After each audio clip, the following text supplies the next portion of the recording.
Los temores que provoca en la gente la pandemia, unidos a las dificultades de respuesta de los sistemas de salud y a la desinformación, han hecho aumentar el fenómeno de la automedicación en todo el mundo. El supuesto remedio puede ser peor que la enfermedad.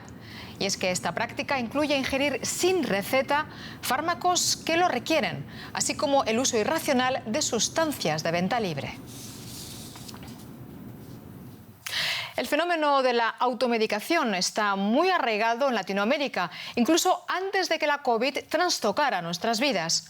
Por ejemplo, según el Sindicato Argentino de Farmacéuticos y Bioquímicos, durante la cuarentena aumentó en un 25% el uso de medicamentos sin prescripción.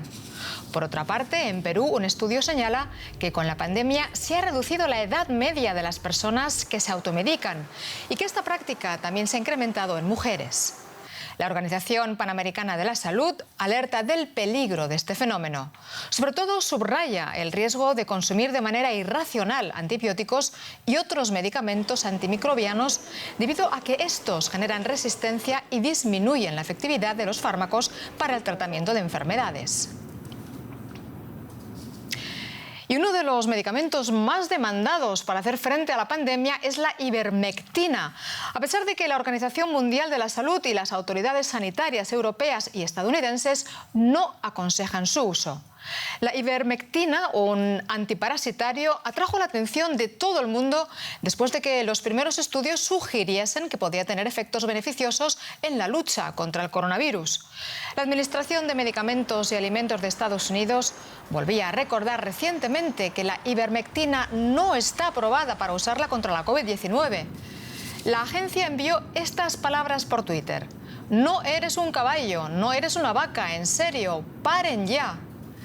Mientras tanto, los Centros de Control de Intoxicaciones registraron en los últimos meses el triple de llamados por sobredosis de ivermectina. Pues bien, para hablar del aumento de la automedicación en la pandemia, conectamos con el doctor Andrés Pérez Acosta. Es director del Observatorio del Comportamiento de Automedicación y profesor de Psicología de la Universidad del Rosario, en Bogotá. Señor Pérez Acosta, muchas gracias por atendernos. ¿Por qué está tan arraigada la automedicación en Latinoamérica?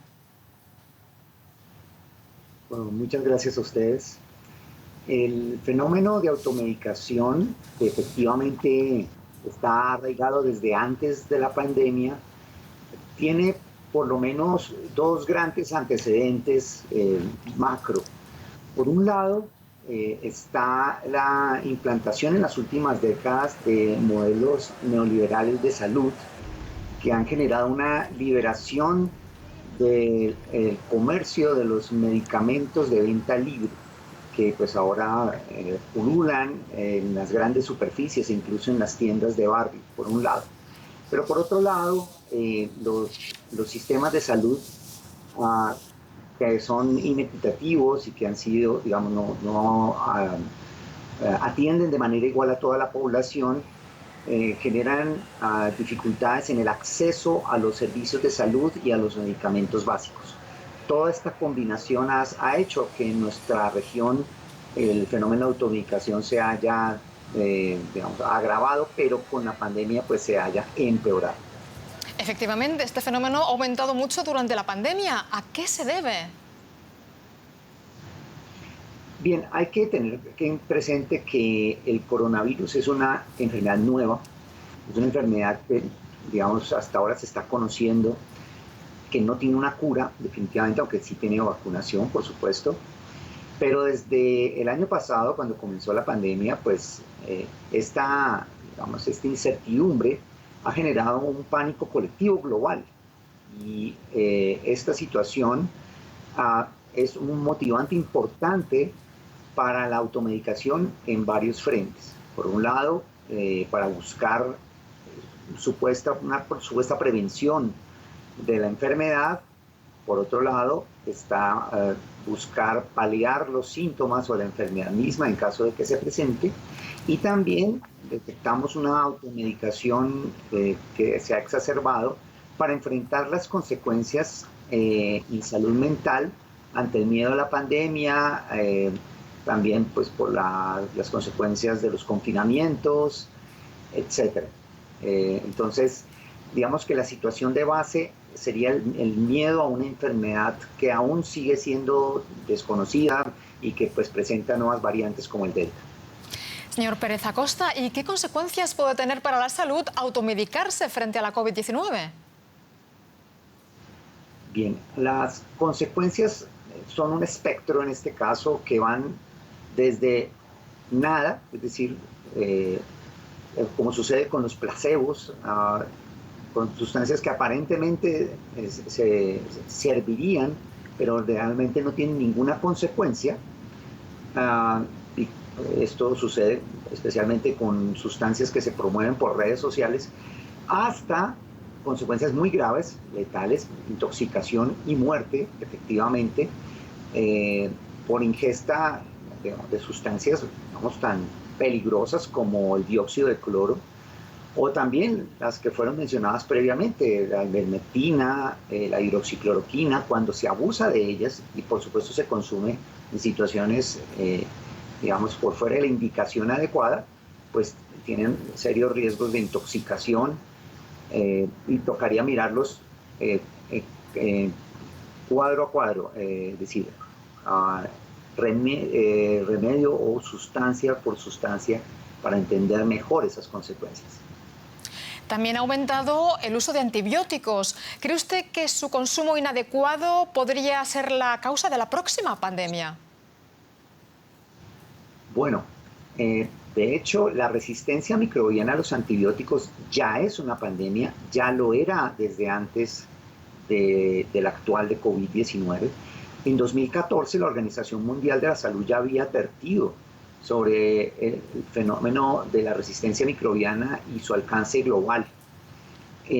Lo que ha sucedido con la pandemia, efectivamente, es que se ha agravado esa otra pandemia. Por eso es que la pandemia de COVID-19 es una sindemia, en el sentido que está asociada a otros cuadros, en este caso la resistencia microbiana a los antibióticos, y que efectivamente pues, ha aumentado su consumo, pues, precisamente porque se ha indicado de manera también pues, irresponsable y a veces innecesaria para enfrentar los síntomas de la COVID-19. Lo mismo también pues, hace la población general, asume que es una cura y resulta pues que los antibióticos son para cuadros bacterianos y COVID-19 es un virus. Entonces no sirve para nada y en cambio sí agrava la pandemia. Pues doctor Andrés Pérez Acosta, director del Observatorio del Comportamiento de Automedicación y profesor de Psicología de la Universidad del Rosario en Bogotá. Muchísimas gracias por estas explicaciones. Gracias a ustedes. El aumento de la automedicación la hemos visto también en la mayoría de los países africanos, sobre todo como consecuencia de las deficiencias en los sistemas sanitarios. En Nigeria, por ejemplo, las malas infraestructuras, unos equipos demasiado antiguos y la escasez y falta de formación del personal sanitario provocan el constante desbordamiento de los hospitales y para los pacientes largas horas de espera. Veamos. Una escena cotidiana en este hospital en el norte de Nigeria. Los pacientes esperan durante horas para ver a un médico sin garantías de ser atendidos. La situación no era mejor antes de la pandemia. Los estudiantes Fahad y Adewale Murtala desarrollaron una aplicación que podría cambiar las cosas. Hay muchas personas que no sobreviven, sobre todo en las zonas rurales donde no hay especialistas y donde la gente no tiene buena conexión a Internet ni buenos hospitales. Mailikita significa en idioma hausa mi médico. Con la aplicación es posible pedir hora, pero en tiempos de pandemia no siempre es posible o sensato acudir personalmente. Con Mailikita también es posible pedir una cita virtual. De esta manera resulta más fácil para las mujeres musulmanas más conservadoras acceder al sistema de salud. A la mayoría de nuestras mujeres casadas no les gusta que las atienda un médico hombre y a mucha gente no le gusta el contacto físico. Es por eso que programamos la aplicación como si fuera una visita virtual al hospital, para quienes no quieran o no puedan ir al hospital. Mary Festus es madre primeriza y vive en Fenisao. Desde aquí tiene fácil acceso a Internet. Pero el próximo hospital se encuentra a 45 minutos en auto. Mary ya ha debido esperar un día entero para ser atendida, pero ahora puede reservar en línea la consulta. Es muy difícil acceder a los servicios médicos profesionales. A veces debemos recorrer largas distancias para llegar allí donde hay atención médica. Esta aplicación facilita las cosas. Con un clic conseguimos lo que necesitamos. Mary lleva a su hija al hospital. Como ya concretó la cita a través de la aplicación, no tiene que esperar y puede acceder directamente a la consulta. Pero MyLíquida no solo ayuda a los pacientes, también beneficia a los médicos. MyLíquida es muy versátil. Los pacientes pueden pedir una cita y además comunicar sus síntomas. Como médico puedo ver todo a la vez y entonces puedo concertar una cita virtual o, si es necesario, una visita presencial. Tenemos menos tiempo de espera en el hospital y somos más eficientes. Trabajamos mejor que hasta ahora en nuestros centros de salud. Hasta ahora la aplicación funciona con 3 hospitales, 4 farmacias y 2 laboratorios. MyLíquida ya cuenta con unos 20 empleados, pero los desarrolladores son ambiciosos. Su meta es conectar electrónicamente a más de 20.000 hospitales en 5 años.